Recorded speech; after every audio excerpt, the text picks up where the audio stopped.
I requested the President to include bills on education para maging holistic yung LEDAC proposals at LEDAC bills. Kung makikita natin LEDAC bills, marami doon ay tungkol sa revenue collection, governance. Nagsuggest ako to include education para maging kompleto siya. No? We touch on human development. So yung tatlong bills na pinopose natin, number one is on academic recovery because after the pandemic, lumala yung learning poverty natin. 90% of our 10-year-olds cannot read a simple story. Then number two, ayusin natin yung senior high school natin. No? Bigyan natin ng assessment and certification yung mga kumukuha ng TechVoc. At pangatli, in early childhood care and development dahil may governance issues. No? Marami sa mga local governments hindi nabibigyan ng tamang guide kung paano mag-implement ng ECCD. So those are the three education bills. Napakahalaga ito kasi ang ganda ng discussion kanina, very lively. In fact, the President gave everyone a chance to talk. Importante yung healthy discussion para malaman natin kung itong mga bills na pinapropose ay makakatulong, ano pa ang dapat gawin para may ayos, at most importantly, yung timetable matapos namin. Admittedly, marami itong mga bills, very complicated, and we need time to study and get it approved. But nevertheless, importante yung timetable na na-agree ngayon sa LEDAC meeting. Well, alam mo nung last LEDAC meeting natin, the second LEDAC meeting, may mga 20 na panukala, 20 panukala na hinihingi po ng ating Pangulo before the end of the year. And we're happy to announce na halos kalahati ay natapos na rin namin sa Senado, magiging batas na po siya. And those that are pending na magiging batas na within the next few weeks, hopefully the President will be able to sign it. Itong National Employment Action Plan, yung Trabaho Bill. And of course, the LGU income classification. Nandyan din po ang Internet Transaction Act. Nandyan din po ang PPP law. Napakalaga po ng PPP law na ito dahil dadami po ang foreign and direct investments and local direct investments sa mga malalaking infrastructure projects ng gobyerno. Nandyan din yung Salt Development Industry Act, yung ease of paying taxes. Matatapos na rin ito, magiging batas na rin ito within a month's time. Yung Real Property Valuation Assessment Reform Act, malapit na rin tumatapos. Yung Magna Carta for Seafarers, sa dami po nating OFWs na seafarers, matutuwa po sila dito at magiging batas na po ito. Hopefully, third reading na po namin yan by next week sa Senado. Malapit na po matapos.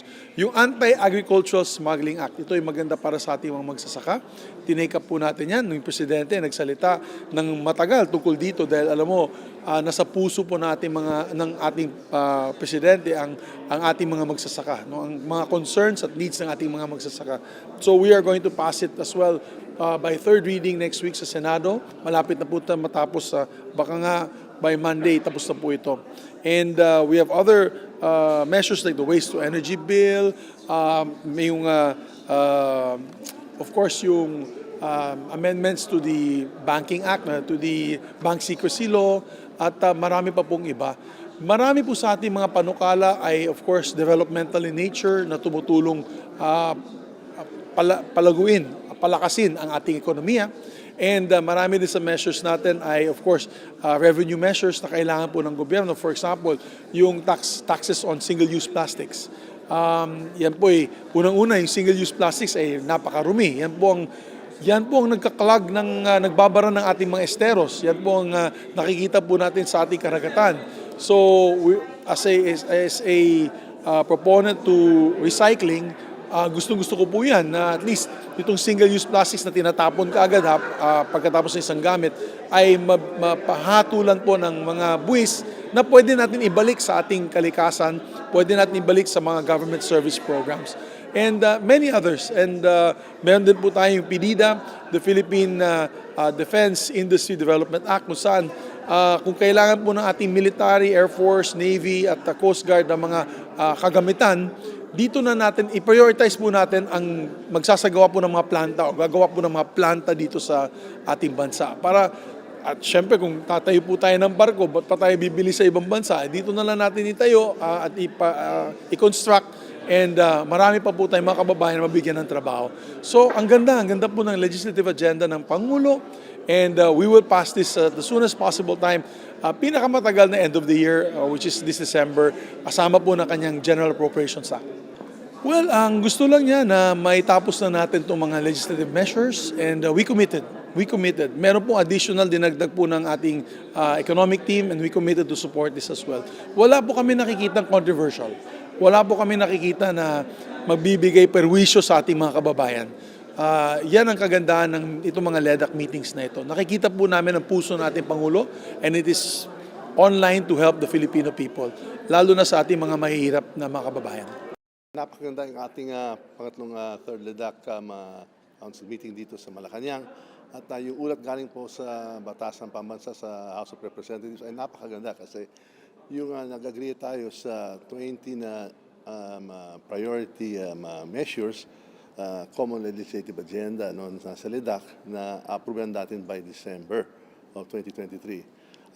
Bilang Speaker, leader ng House of Representatives, ang ganda yung ulat natin kaya sinabi natin sa ating mahal na Presidente, 18 as of today, 18 po out of the 20 or na 20 mga measures ay napasa na as of today, third and final reading. At bago tayo magbre-break, tatapusin natin yung buo, yung lahat ng 20 na priority LEDAC measures at the end of September or 3 months in advance of the prescribed deadline na na-agree tayo ni Senate President at ni Presidente. At siyempre naman kasama din dyan ang ating General Appropriations Bill that we shall also finish on the third and final reading by Wednesday next week. So again, 3 days ahead of schedule before we go on break.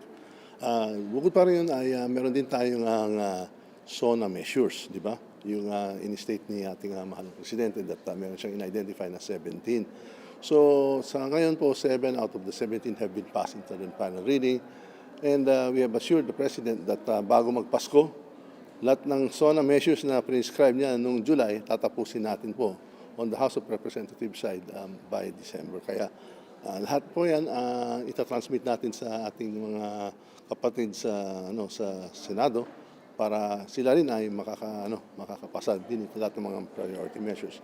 Lahat itong mga measures, all of these bills, all of these measures ay para sa kabutihan, sa kaunlaran ng ating bayan, sa kabutihan at kalusugan ng ating mamamayan at sa ekonomiya ng bayan. At dinagdag din natin dyan yung mga revisions sa CREATE Bill para maging mas responsive dito sa ating mga foreign investments. Rinirefine po natin yan.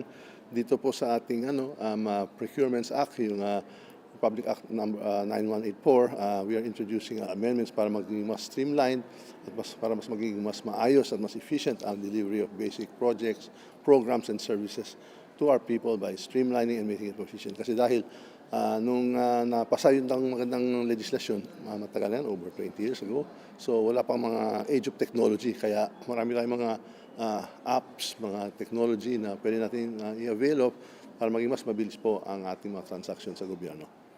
Well, tuwang-tuwa naman siya sa performance ng House of Representatives. Kung baka wala naman kaming back subject, advance of schedule kami at tatapusin natin yung budget in time for the President way before Christmas for consideration para ipapasa din niya yung ating General Appropriations Act. We hope that he will be able to sign it before Christmas para yung sa ginagawa po natin, binibigyan natin ang ating mga kapatid sa Senado sufficient time to review and to actually introduce amendments para maibabay-cam natin by end of November, December in time for signing by the President before Christmas.